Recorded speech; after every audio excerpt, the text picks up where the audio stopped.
बिस्मिल्लाहिर्रहमानिर्रहीम।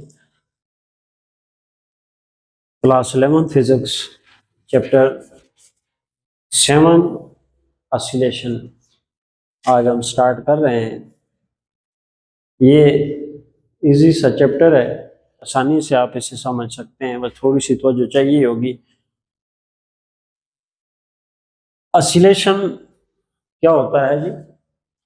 अब से एक बात और साथ साथ ध्यान में रखें कि किसी भी चैप्टर को अच्छा गौर से सुना हुआ हो, अच्छा गौर से पढ़ा हुआ हो, तो हमारे लिए एक्सरसाइज क्या होती है, आसान होती है। एक्सरसाइज एक्चुअली हमारा आउटकम होता है कि हमने चैप्टर में क्या कुछ सीखा।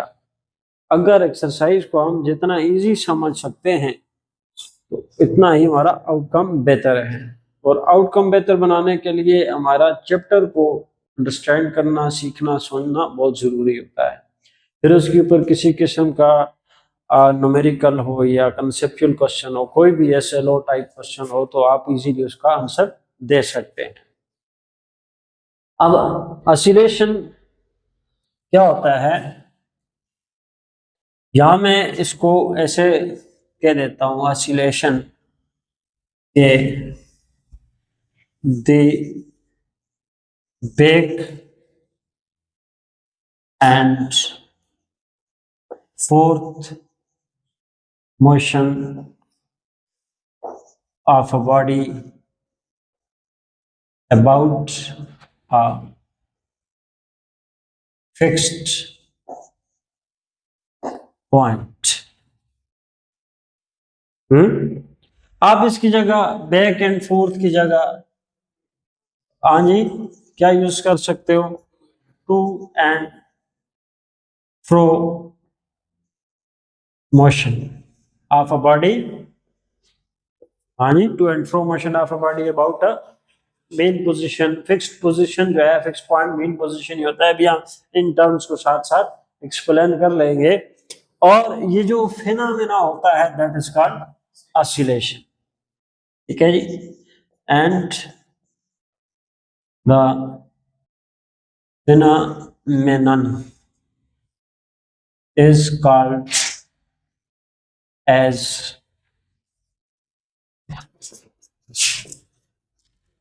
oscillation। और इस फिनोमेना को हम ऑसिलेशन से पहले हम एक काज देखते हैं, इस टाइप के मोशन का काज क्या होता है। हाँ, जो काज है ये इंपॉर्टेंट टर्म्स बातें होती हैं। इसका काज ऑफ ऑसिलेशन दो बातों पे ये आता है। एक तो आप कहेंगे रिस्टोरिंग फोर्स। काज इसका क्या है जी? रिस्टोरिंग फोर्स प्लस इनर्शिया आता है। रिस्टोरिंग फोर्स, इनर्शिया आता है। इस रिस्टोरिंग फोर्स के लिए हम एक और वर्ड भी लिख देते हैं, इसको हम कह देते हैं इलास्टिक फोर्स कह देते हैं। हाँ, क्या कहते हैं जी? Elastic force. एक और भी हम इसके लिए नाम बना लेते हैं डिस्प्लेसमेंट डिपेंडेंट फोर्स। डिस्प्लेसमेंट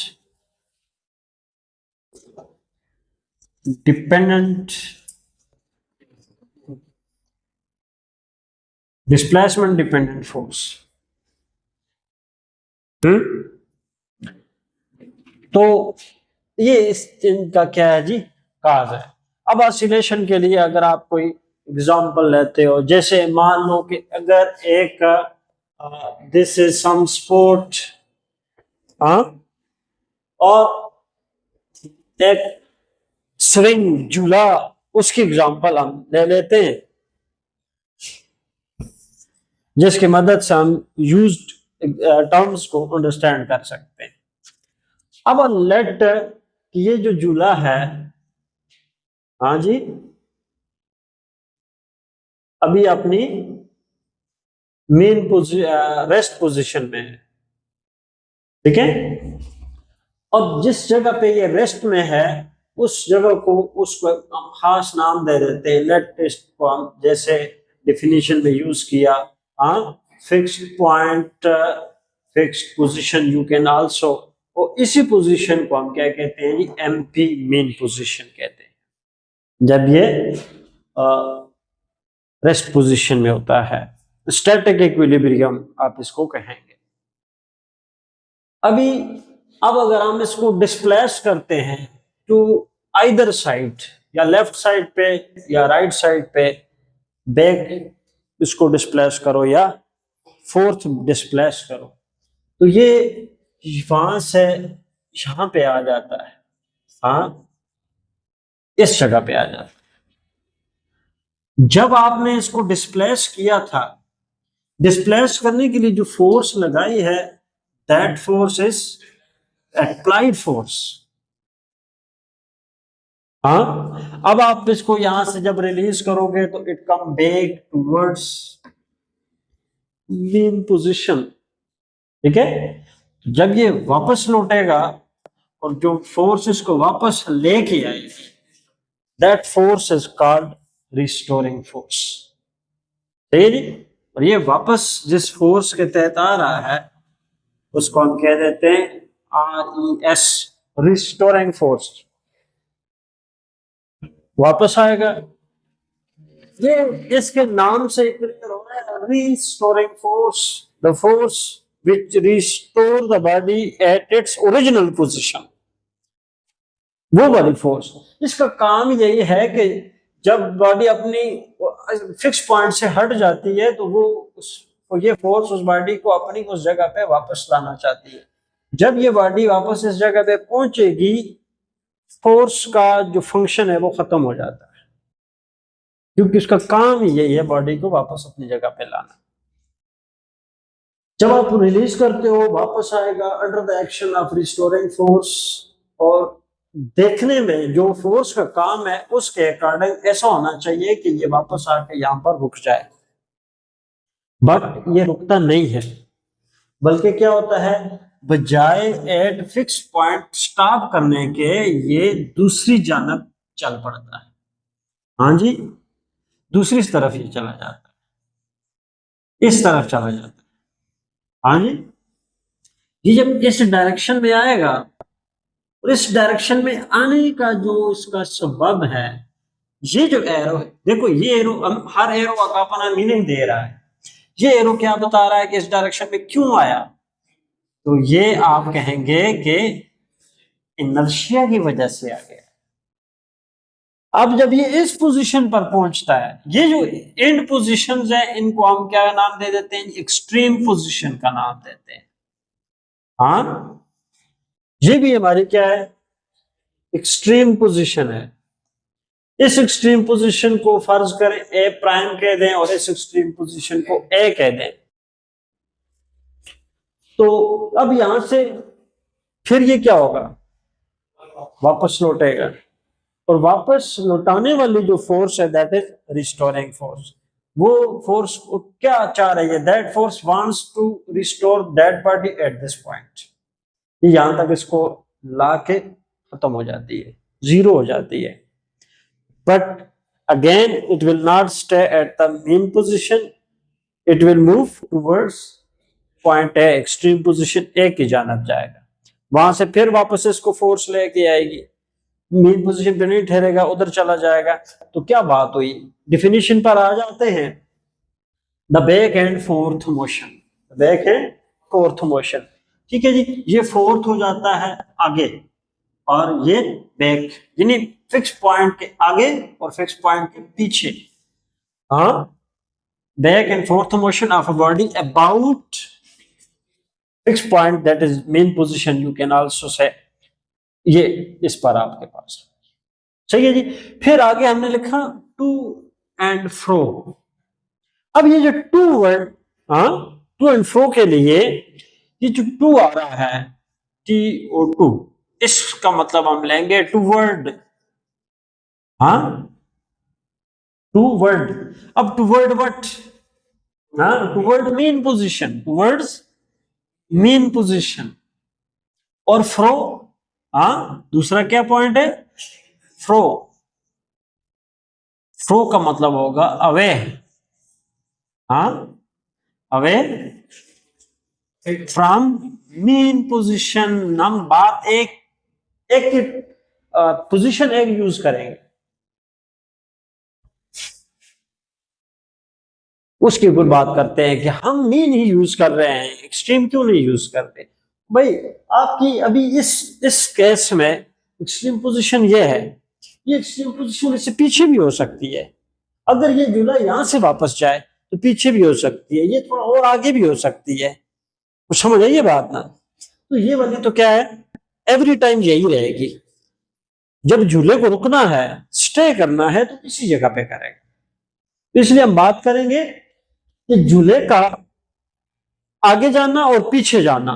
हाँ, तो मीन पोजीशन की तरफ टू, यानी एक्सट्रीम से मीन की तरफ, that is to, towards mean, यानी एक्सट्रीम से टूवर्ड मीन।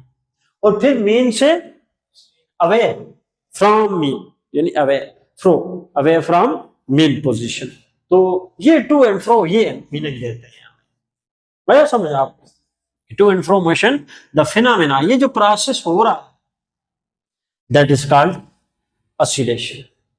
बहुत सी एग्जांपल्स हैं, सिंपल पेंडुलम की एग्जांपल है, मास स्प्रिंग सिस्टम आ जाता है। हाँ जी, वायर स्ट्रेच्ड वायर को आप खींच के छोड़ें तो लाइट आफ्टर अप्लाई फोर्स जब रिलीज करेंगे तो वो भी क्या करता है, ऑसिलेट करता है, वाइब्रेट करता है।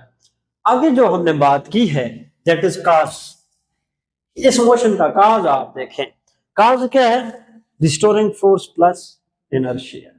तो देखो, यहां से वापस लाने वाली रिस्टोरिंग फोर्स वापस आएगा और फिर मील पे नहीं रुकेगा, फिर आगे जाएगा, फिर रिस्टोरिंग फोर्स वापस लाएगी, फिर मील पे नहीं रुकता, आगे चला जाता है। यानी दो चीजें अपना किरदार अदा कर रही है।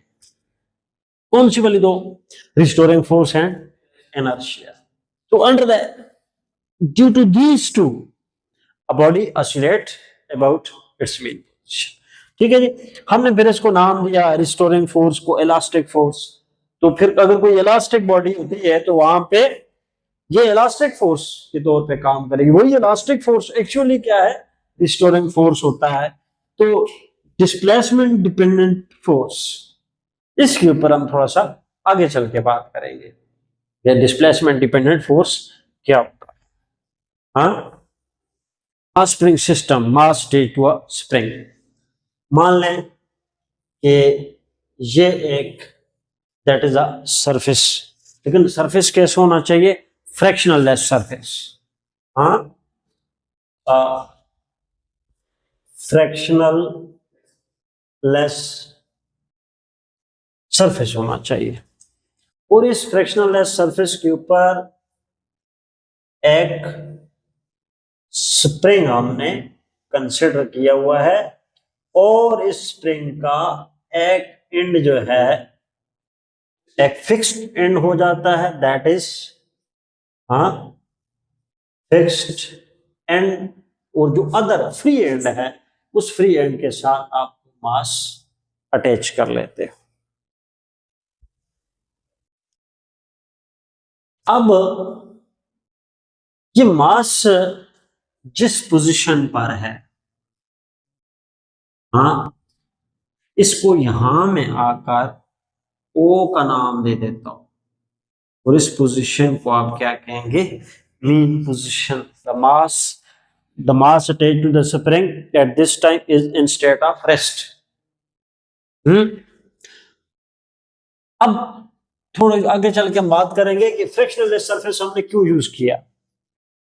अभी थोड़ी सी ये बात है कि यही सिस्टम है, इसी सिस्टम, इस मास को हम थोड़ा सा एक एक्सटर्नल फोर्स अप्लाई करते हैं टू डिस्प्लेस राइट और लेफ्ट। लेफ्ट, इसके ऊपर हम फोर्स अप्लाई करते हैं राइट साइड। जब राइट साइड फोर्स अप्लाई करेंगे तो स्प्रिंग में क्या प्रोड्यूस होगा? एक्सटेंशन प्रोड्यूस होगी। एक्सटेंशन प्रोड्यूस होगी, mass now displaces at this position. तो जिस पोजीशन पे ये मास आ चुका है now, that is, let it is A. और ए कौन सा पोजीशन है भाई, ईपी हम इसको नाम देते हैं, एक्सट्रीम पोजीशन का नाम दे देते हैं। और ये इस डायरेक्शन में हम इसको लेके आए हैं under the action of applied force, applied force. ठीक, इसको जब आप रिलीज करेंगे, जब आप रिलीज करेंगे, ये बॉडी वापस आएगी। वापस जब आएगी मेन पोजीशन पे पहुंचेगी, but will not stay at the mean position, ये दूसरी जानब चली जाएगी। और जो स्प्रिंग है वो क्या हो जाएगा, कंप्रेस्ड, स्प्रिंग कंप्रेस्ड हो जाएगा। हाँ, और ये पोजीशन हमारी होगी ए प्राइम के दे स्ट्रीम, या बी पोजीशन आप कह दें। ठीक है जी, बस ये बराबर होना चाहिए, सही है जी तकरीबन। अब जो ही अभी इस पोजीशन पर, इस बॉडी पर एट अ टाइम आपके पास रिस्टोरिंग फोर्स भी अमल कर रही है, स्प्रिंग फोर्स। और इस जगह पर अभी इस पोजीशन में भी फोर्स जो है अमल कर रही है इस पर, क्या हुआ, रिस्टोरिंग फोर्स। एवरी टाइम आप देख रहे हैं restoring force directed towards mean position. अब बात करते हैं कि that is mean position, that is extreme position, और इनके दरमियान that is X, and this X is displacement. हाँ, distance from mean to extreme, दोनों जानब क्या होगा, डिस्प्लेसमेंट एक्स प्रोड्यूस। अभी लुक, जब ये बॉडी मेन पोजीशन पर थी तब displacement, air displacement was zero. जो फर्स्ट स्टेप था हमारा वो ये है कि बॉडी किस डायरेक्शन में आ रही है, under the action of applied force इस डायरेक्शन में आ रही है। जब आप इसको इस डायरेक्शन में लेके आ रहे हैं तो डिस्प्लेसमेंट इज प्रोड्यूसिंग, हाँ डिस्प्लेसमेंट हो रहा है, बॉडी डिस्प्लेस हो रही है, but in what direction the body is displaced, towards right, towards right. यानी यहां पर जो डिस्प्लेसमेंट प्रोड्यूस हो रहा है उसकी जो डायरेक्शन है, हाँ डायरेक्शन क्या है जी, टुवर्ड्स राइट। अभी जब हमने इसको एक्सट्रीम पोजीशन पे ले गए, उसको छोड़ा, बॉडी वापस आई under the action of restoring force, mean position पर स्टेनिंग किया, दूसरी ए प्राइम पोजीशन पे आई। लुक, जो ही मेन पे पहुंच के इस एक्सट्रीम यानी लेफ्ट वर्ड जब भैया आना शुरू हुई, तो लेफ्ट वर्ड देखो यहां से वापस गई ना, जब वापस जा रही थी डिस्प्लेसमेंट क्या हो रहा था, डिक्रीज हो रहा था, डिक्रीज होते होते यहां पहुंचा तो जीरो हो गया। अब फिर जब ये यहां से आगे जाएगी तो डिस्प्लेसमेंट बढ़ना शुरू हो। अब ये जो इससे डिस्प्लेसमेंट इंक्रीज हुआ है, बढ़ा है, प्रोड्यूस हुआ है, दैट इज लेफ्ट वर्ड। अब इससे हमें एक दो बातें क्लियर होती हैं कि रिस्टोरिंग फोर्स और डिस्प्लेसमेंट, इस पोजीशन पे देखो, restoring force towards mean position, displacement away from mean position. यहां पर आप देखें restoring force towards mean position और displacement away from mean position. जो रिजल्ट निकलता है, अभी सारा रिजल्ट तो कंक्लूड नहीं हुआ, लेकिन जनरल सी बात सामने आई है कि restoring force always directed towards mean position, restoring force की डायरेक्शन हमेशा मीन पोजीशन की जानब हो, और डिस्प्लेसमेंट की direction always away from mean position. अब इन दोनों बातों को मिलाइए तो हम क्या कहेंगे कि जो रिस्टोरिंग फोर्स और डिस्प्लेसमेंट है, अभी इस डिस्प्लेसमेंट को यहाँ पर हम एक्सटेंशन कह देते हैं, ये क्या है, opposite and direction. These two are opposite and direction. It's okay. अब एक बात और करते हैं,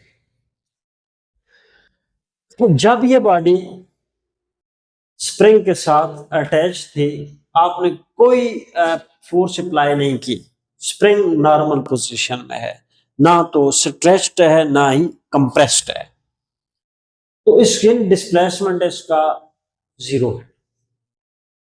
समझ आई ये बात? क्या स्प्रिंग इस बॉडी को, अंडरस्टैंड करना जरा, स्प्रिंग इस बॉडी को पुश या पुल कर रहा है अपनी तरफ से? नहीं कर रहा है। यानी स्प्रिंग ना पुश कर रहा है ना पुल कर रहा है। देखो अब ये बॉडी यहां पर है, यहां पर लाकर आपने क्या कर दी, छोड़ दी, तो स्प्रिंग बॉडी को क्या कर रहा है, पुल कर रहा है। समझ आइए बात? और यहां पर आप देखें जरा, यहां पर स्प्रिंग क्या कर रहा है, बॉडी को पुश कर रहा है। समझ आ रही है बात? इस पोजीशन पे स्प्रिंग बॉडी को पुल कर रहा है लेफ्ट वर्ड, यहां पर स्प्रिंग बॉडी को पुश कर रहा है राइट वर्ड। जब यहां पर था तो स्प्रिंग कोई फोर्स नहीं लगा रहा।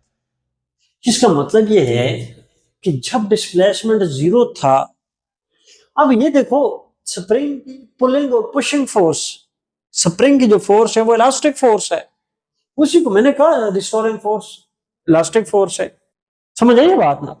यहां पर स्प्रिंग कोई फोर्स नहीं लगा रहा क्योंकि डिस्प्लेसमेंट क्या है, 0 है।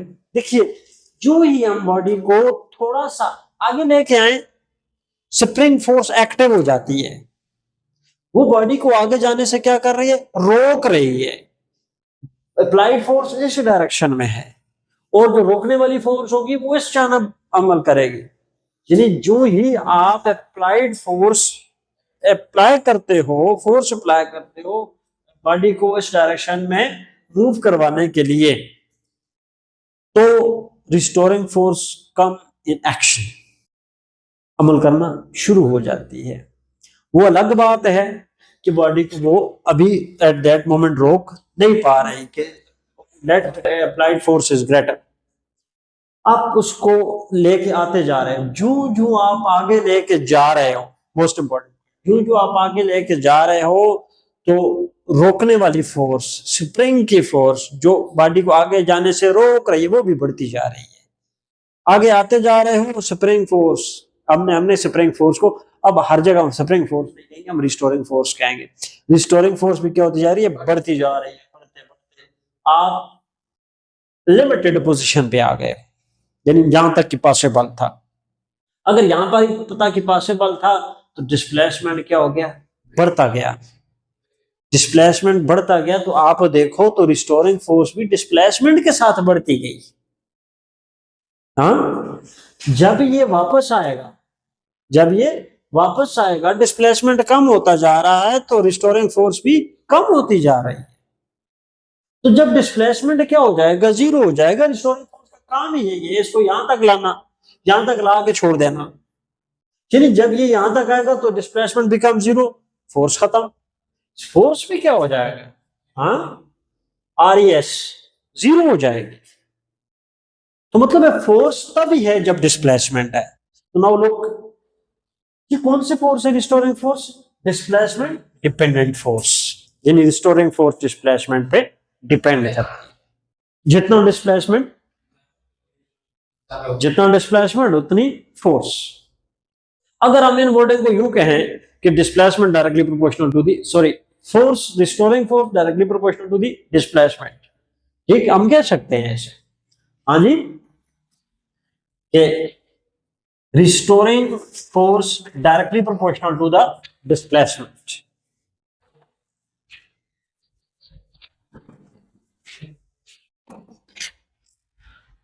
Restoring force is directly proportional to the displacement. ये बात आपको क्लियर हो चुकी है अभी कि फोर्स से रिलेटेड जो कुछ भी अपने इसके मजीद इसको यूं भी कह सकते हैं, यूं भी कह सकते हैं, ये बातें यहाँ पर की हुई हैं और डिस्कस भी हो चुकी है। अब ये प्रोपोर्शनल का साइन आपके सामने आया हुआ है, डायरेक्टली प्रोपोर्शनल है, तो ये बात हमें क्लियर कि फोर्स डिपेंड कर रही है डिस्प्लेसमेंट पर। अब आप ये डायग्राम भी हमें बता रही है कि फोर्स और डिस्प्लेसमेंट अपोजिट डायरेक्शन होते हैं, इसलिए हम क्या डालेंगे, माइनस साइन डालेंगे। माइनस साइन ये बताएगा कि फोर्स रिस्टोरिंग फोर्स और डिस्प्लेसमेंट डायरेक्शन में, हाँ, हम ऐसा कर सकते हैं। अब अगर आप इसको, हाँ, मैग्नीट्यूड की शक्ल में भी लिखें और साथ में F is equal to proportionality को रिमूव करें तो कांस्टेंट लगेगा, साथ में x माइनस के x आपके सामने आ जाए। ये जो k है इसको आप प्रोपोर्शनलिटी कांस्टेंट कहते हैं। क्या कहते हैं? प्रोपोर्शनलिटी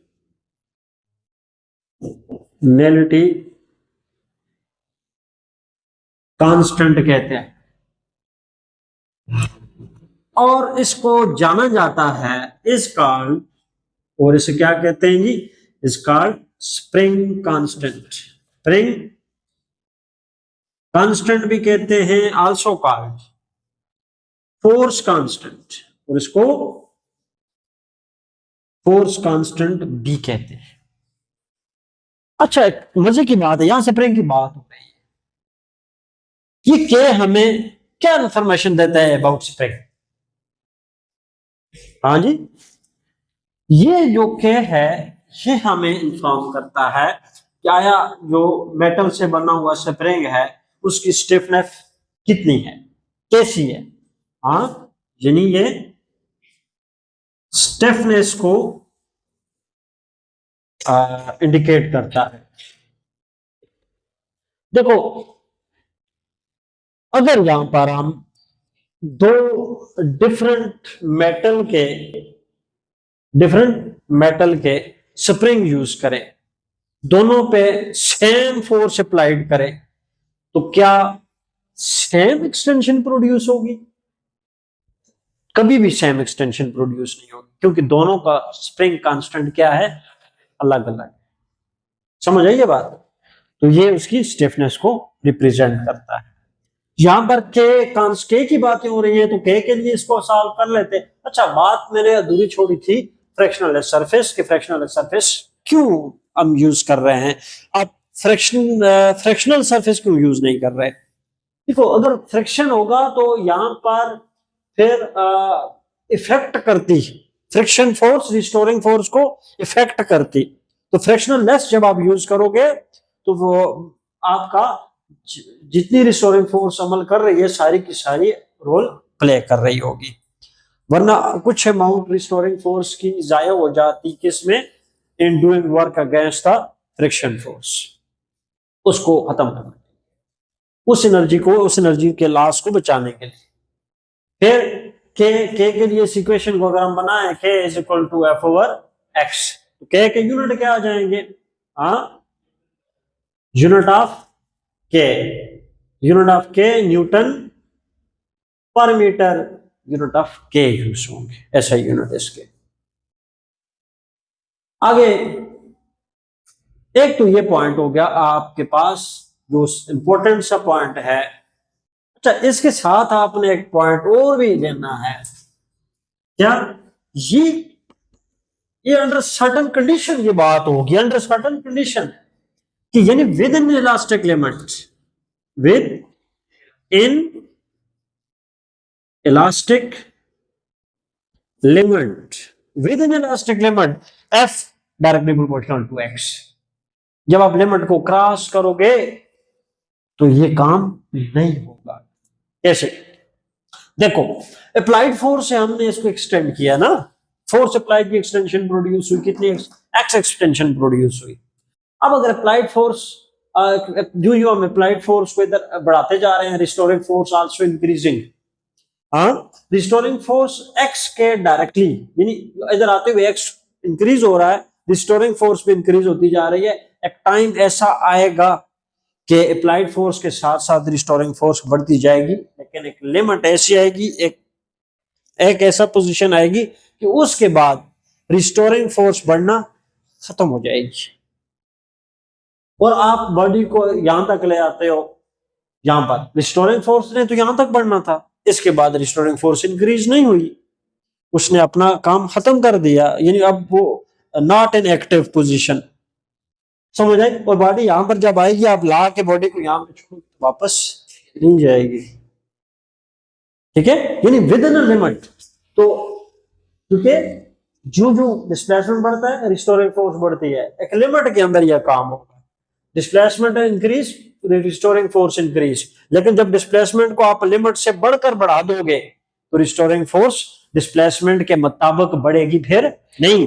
डिस्प्लेसमेंट तो बढ़ रहा है लेकिन रिस्टोरिंग फोर्स नहीं बढ़ेगी। तो ये बात इलास्टिक लिमिट के अंदर अंदर ही होगा कि रिस्टोरिंग फोर्स और डिस्प्लेसमेंट डायरेक्टली प्रोपोर्शनल होंगे। एक पॉइंट हो।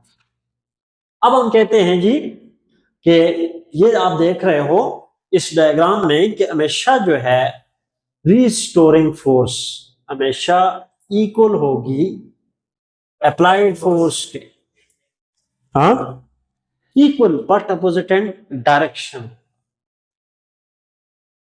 समझ आइए। दूसरे अल्फाज में आप यूं भी कह सकते हो कि अप्लाइड फोर्स आपका एक्शन फोर्स है, हाँ,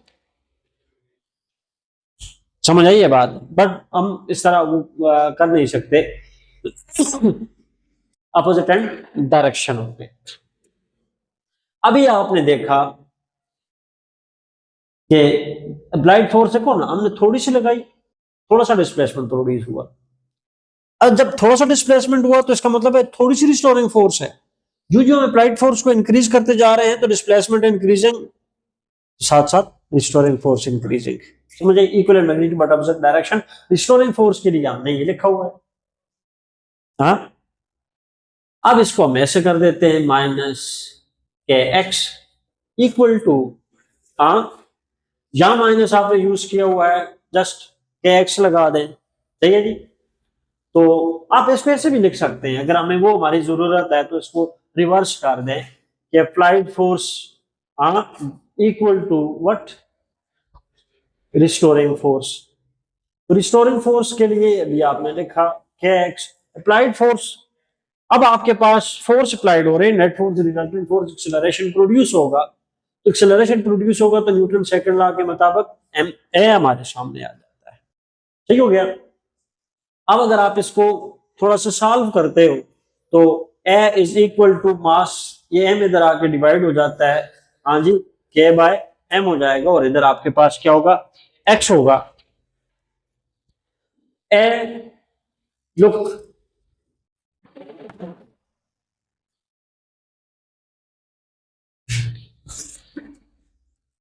look k about k we have discussed, it is constant, spring constant, its value remain constant for same spring, एक स्प्रिंग के लिए, बट जब आप स्प्रिंग को बदलोगे चेंज करोगे तो दूसरे स्प्रिंग के लिए ये चेंज हो। तो मास, जो मास आपने अटैच किया हुआ है वो मेन पोजीशन के अबाउट मूव करने की वजह से उसका मास चेंज कभी नहीं होता, लिहाजा दोनों क्या है, कांस्टेंट है। तो आप इसको ऐसे लिख सकते हो, हाँ जी, कांस्टेंट, ये माइनस साइन अपनी जगह पे एक्स, तो आपके पास क्या जाता है, कांस्टेंट को रिमूव करेंगे तो इक्वलिटी भी रिमूव हो जाएगा, तो प्रोपोर्शनलिटी साइन यूज होगा, तो यहां पर क्या आएगा, this sign will be used. Acceleration directly proportional to the displacement, acceleration directly proportional to the displacement but opposite and direction.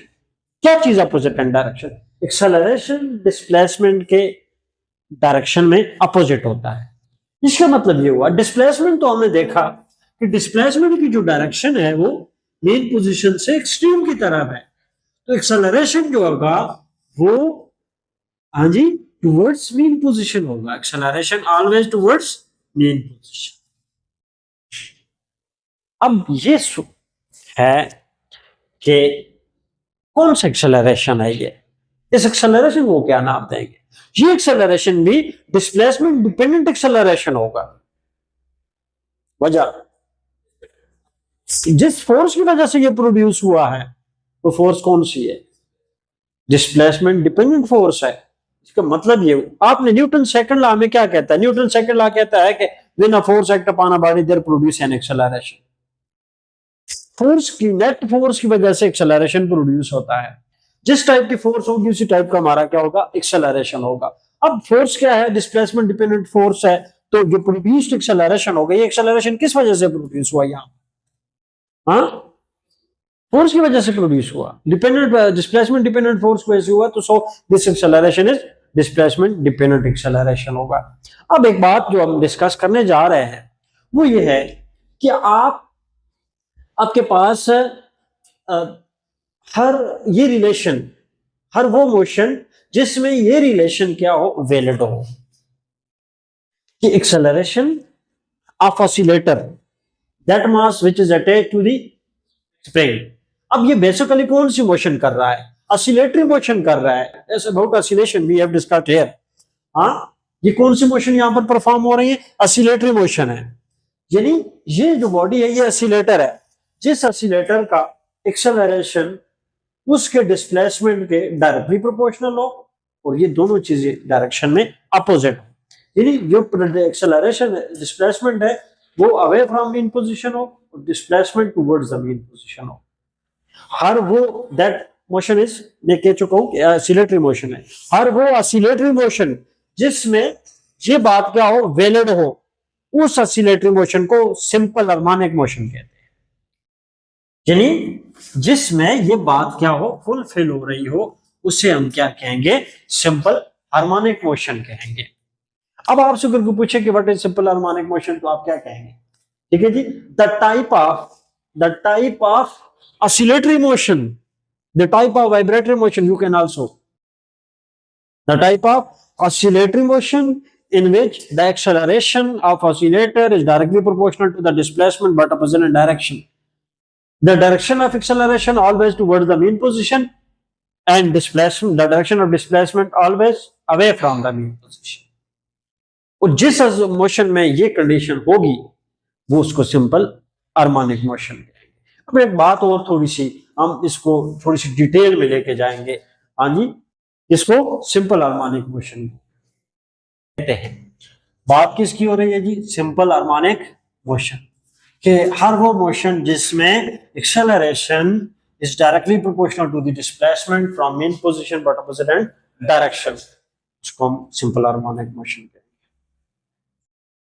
अब देखिए, ये जो एक्स है, एक्स दैट इज, एक्स किस चीज को रिप्रेजेंट कर रहा है, डिस्प्लेसमेंट को। जरा और करें, बात आपने ये और करना है कि लेट, ये एक सिंपल पेंडुलम है, हाँ, ये मेन पोजीशन पर है। जब आप इसको एक्सट्रीम पोजीशन पर लेके आते हैं, यानी ये एक लार्ज एंगल है, तो ये ऐसे आएगा, हाँ, ऐसे। मुझे ये बताओ कि ये कर्व है, कर्व है कि नहीं है। Displacement, what is the definition of displacement, the straight and directed path between two points. क्या यहां पर स्ट्रेट डायरेक्टेड पाथ है। अब अगर हम इसी डायग्राम को यूं बना लें, हाँ, कि एंगल को हम छोटा कर दें, हाँ, छोटा कर दें, तो कैसा लग रहा है, स्ट्रेट लग रहा है। तो समझ आइए बात, मतलब ये हुआ कि ये जो होगा simple harmonic motion along a straight line होना चाहिए। सिंपल हार्मोनिक मोशन कैसा होना चाहिए, पहली बात। दूसरी बात यह है, स्ट्रेट लाइन मोशन होना चाहिए, स्ट्रेट लाइन मोशन होना चाहिए। अब आगे चल के हम ये बात प्रूव भी करेंगे। इसको मैं ऐसे लिखता हूं, ए, इसको ऐसे लिखा जा सकता है, A is equal to minus with minus sign omega square X. हाँ जी, ओमेगा का फॉर्मूला देखो जरा, omega is equal to 2 pi by T. समझ आई ये बात? जब ये मोशन हो रही होती है तो अब ये देखिए ये रिलेशन, इसको हम हटाएंगे तो ये लगाएंगे ना, इसको क्या कहेंगे हम? कांस्टेंट ऑफ प्रोपोर्शनलिटी कहेंगे। समझ आ रही है बात कि नहीं आई? अगर ये कांस्टेंट ऑफ प्रोपोर्शनलिटी है तो ये कैसा रहेगा? कांस्टेंट रहेगा। और यहां पर इसको डिपेंडेंट अगर देखो तो टी पे आ रहा है, टाइम पीरियड। तो टाइम पीरियड भी क्या रहेगा फिर? जब ये चेंज होगा तो फिर ये ऑटोमेटिकली चेंज होगा। इसको हमने कांस्टेंट कहा तो इसका मतलब है ये चेंज नहीं हो रहा, ये क्या रहेगा? कांस्टेंट रहेगा। हाँ, ये कांस्टेंट रहेगा। जब ये कांस्टेंट है तो टाइम पीरियड का रिलेशन जो फ्रीक्वेंसी के साथ है, हाँ, 1/t। टी जब कांस्टेंट है तो फ्रीक्वेंसी क्या रहेगा?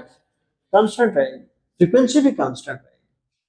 इसका मतलब ये हुआ कि इस केस में सिंपल हार्मोनिक मोशन में टाइम पीरियड और फ्रीक्वेंसी बोथ रिमेन्स कांस्टेंट। हाँ, ये दोनों कांस्टेंट रहेंगे। अब एक मोशन होती है पीरियाडिक मोशन। क्या होता है? Periodic motion. पीरियाडिक मोशन क्या होता है जी?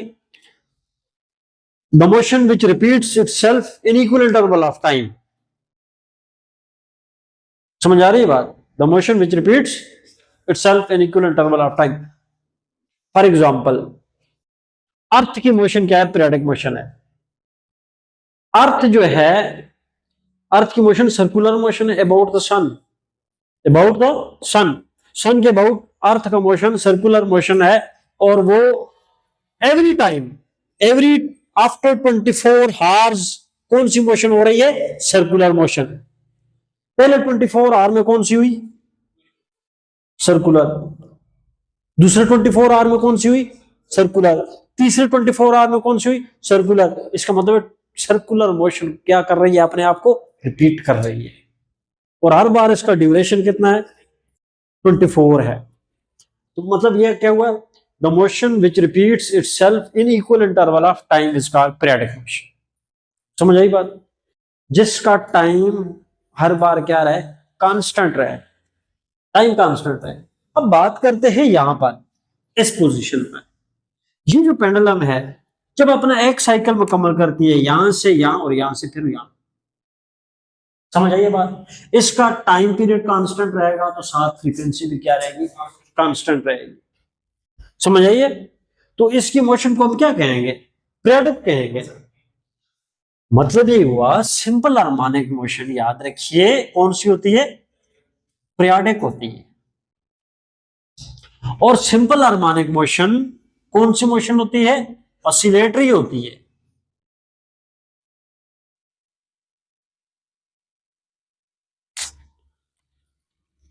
अब कितनी बातें बन जाती हैं? 5। पहली बात, जिस मोशन में acceleration of oscillator directly proportional to the displacement, इन एक्सेलरेशन और डिस्प्लेसमेंट डायरेक्टली प्रोपोर्शनल। एक एक्सेलरेशन और डिस्प्लेसमेंट डायरेक्शन में अपोजिट, 2, और तीसरा ये स्ट्रेट लाइन मोशन होनी चाहिए, चौथा पीरियाडिक होना चाहिए, पांचवा ये कंडीशन में शामिल नहीं हो रहा। बट ये 4 जो है हम यूं कहते हैं कि सिंपल हार्मोनिक मोशन की कंडीशंस में से आती है। याद रखिए सिंपल हार्मोनिक मोशन, हर सिंपल हार्मोनिक मोशन ऑसिलेटरी है, पीरियाडिक भी है। जो मोशन सिंपल हार्मोनिक है आपके बारे में, आप उसके बारे में आपसे क्वेश्चन पूछा जाए कि सिंपल हार्मोनिक मोशन ऑसिलेटरी है कि नहीं है, simple harmonic motion always oscillatory. फिर दूसरी बात, सिंपल हार्मोनिक मोशन पीरियाडिक है कि नहीं है? Always periodic. लेकिन हर पीरियाडिक और हर ऑसिलेटरी सिंपल हार्मोनिक नहीं है। ये पॉइंट आप लीजिए, समझ आइए ना बात? तो ये सिंपल हार्मोनिक मोशन के बारे में मजीद आप बातें करते हैं जी, थोड़ी सी और आप बात कर सकते हो कि एट मेन पोजीशन पर, क्योंकि force dependent, displacement dependent force होती है, तो मेन पोजीशन पर आपके पास एक्स कितना होता है, 0 होता है। जब एक्स 0 होता है तो रिस्टोरिंग फोर्स भी क्या होती है, 0 होती है। आप इसका फैसला कैसे करोगे, इस बात से करोगे कि restoring force displacement dependent force होता है। रिस्टोरिंग फोर्स डिस्प्लेसमेंट के डायरेक्टली प्रोपोर्शनल है। तो जब डिस्प्लेसमेंट 0, रिस्टोरिंग फोर्स 0 होगा।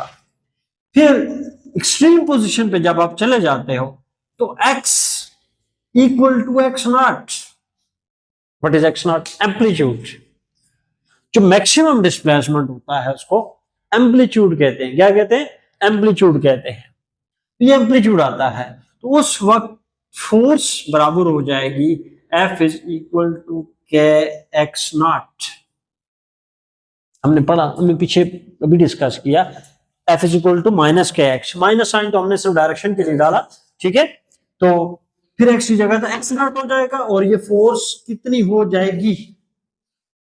हाँ, फोर्स कितनी हो जाएगी भाई? जब एक्स नॉट हो जाएगा। याद रखिए, मोस्ट इंपॉर्टेंट पॉइंट है कि जब एक्स नॉट, इसका क्या मतलब है कि एक्स जो है मैक्सिमम हो जाता है और मैक्सिमम डिस्प्लेसमेंट को एम्पलीट्यूड कहते हैं, और एक्सट्रीम पोजीशन में बॉडी चली जाती है, उस वक्त फोर्स मैक्सिमम।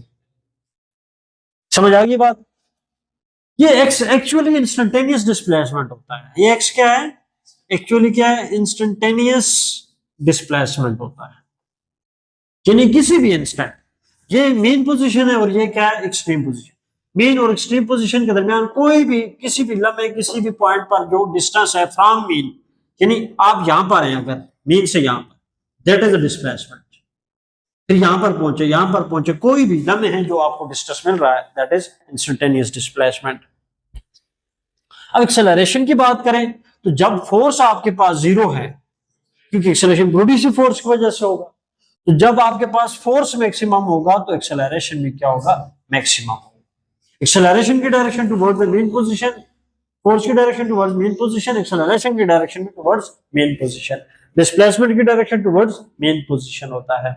अब अगर आपसे कोई पूछता है कि पोटेंशियल एनर्जी कितनी होगी, यहां potential energy at main position, potential energy की क्या डिफिनेशन है? पोटेंशियल एनर्जी का ताल्लुक होता है डिस्प्लेसमेंट से, होता है पोजीशन से होता है।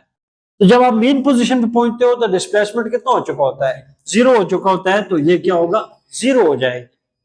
फिर अगर पोटेंशियल एनर्जी आप कहें कि एट एक्सट्रीम पोजीशन पर कितनी होगी, तो एक्सट्रीम पोजीशन पर डिस्प्लेसमेंट मैक्सिमम, तो पोटेंशियल डिपेंड डिस्प्लेसमेंट पे कर रही है, तो ये क्या हो जाएगी? मैक्सिमम हो जाएगी।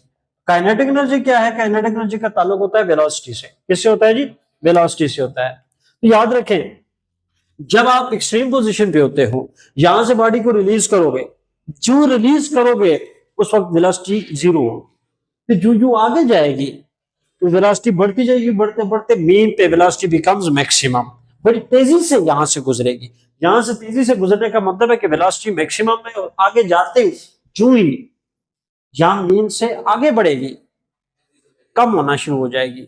वजह, जो ही आगे जाती है रिस्टोरिंग फोर्स एक्टिव हो जाती है, बॉडी को आगे जाने से रोकना शुरू कर देती है। मार्कर को मैं यूज अपने हाथ से ऊपर फेंकता हूं, जब मैं फेंकूंगा फुल एनर्जी से, जब मैं फेंकूंगा तो उस वक्त इसकी वेलोसिटी मैक्सिमम होगी, लेकिन थोड़ा सा ऊपर जो ही ऊपर जाना शुरू करेगा तो वेलोसिटी क्या होना शुरू हो जाएगी? कम होना शुरू हो जाएगी ऊपर जाते जाते। क्यों? ग्रेविटी की वजह से। मार्कर ऊपर जा रहा है, ग्रेविटी मार्कर ऊपर जाने से रोक रही है। मार्कर ऊपर जाते जाते स्लो डाउन हो जाएगा, टाइम आएगा, marker come in state of rest, velocity become 0 और कम बैक। हाँ, यही बात है यहाँ पर। जो ही बॉडी यहां से आगे निकलती है, रिस्टोरिंग फोर्स एक्ट करना शुरू करती है और वो उसकी वेलोसिटी को कम करना शुरू कर देती है। टाइम ऐसा आता है कि जब वेलोसिटी 0 हो जाती है, जो ही वेलोसिटी 0 होती है तो रिस्टोरिंग फोर्स को काबू कर लेती है और वापस ले आती है। समझ आइए बात? तो काइनेटिक एनर्जी का ताल्लुक होता है वेलोसिटी से होता है। तो मेन पोजीशन पर आपके पास वेलोसिटी मैक्सिमम होती है, इसलिए काइनेटिक एनर्जी क्या होगी? मैक्सिमम होगी। हाँ जी, काइनेटिक एनर्जी हाँ एक्सट्रीम पोजीशन पर वेलोसिटी 0, तो काइनेटिक एनर्जी भी 0 हो जाएगी। ठीक है जी। ये कुछ हमने डिस्कस किए मोटी मोटी बातें। अब टाइम पीरियड क्या होता है कि बॉडी जब एक चक्कर अपने मुकम्मल करती है जितने टाइम में, that is called time period. ऐसा यूनिट उसके सेकंड होते हैं। Frequency number of oscillation per unit time होता है। पीरियाडिक मोशन भी अभी हमने डिस्कस कर लिया। हाँ जी। एम्पलीट्यूड, जो मेन पोजीशन से एक्सट्रीम पोजीशन तक मैक्सिमम डिस्प्लेसमेंट होता है, दैट इज एम्पलीट्यूड। याद रखिएगा कि एक्स इंस्टेंटेनियस डिस्प्लेसमेंट है और एक्स नॉट एम्पलीट्यूड है, यानी मैक्सिमम डिस्प्लेसमेंट। ये सारी चीजें इंशाल्लाह आगे काम आएंगी। जब हम आगे स्टडी करेंगे ये सारा कुछ क्या हो जाएगा, पॉइंट टू पॉइंट सामने आता रहेगा। इनको हम आगे यूज करेंगे इंशाल्लाह नेक्स्ट टाइम।